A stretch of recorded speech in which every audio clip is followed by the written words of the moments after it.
رسول اللہ صلی اللہ علیہ وآلہ وسلم نے مزید فرمایا، اے لوگوں، سلام کو پھیلاؤ، لوگوں کو کھانا کھلاؤ، رشتہ داروں اور اقربا کے ساتھ ان کے حقوق ادا کرو، اور اس وقت اٹھ کے نماز پڑھو جب لوگ سوئے ہوئے ہوں، یعنی تہجد کے وقت، تو تم جنت میں سلامتی کے ساتھ داخل ہو جاؤ گے۔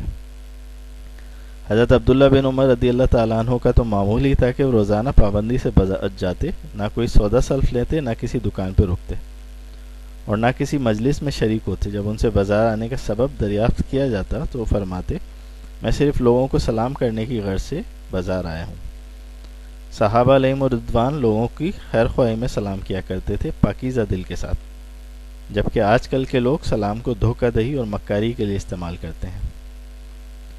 سلام اللہ سبحانہ و تعالیٰ کے قرب کا بھی ذریعہ ہے۔ رسول اللہ صلی اللہ علیہ وآلہ وسلم نے فرمایا، لوگوں میں اللہ سے زیادہ قریب وہ ہے جو انہیں پہلے سلام کرے۔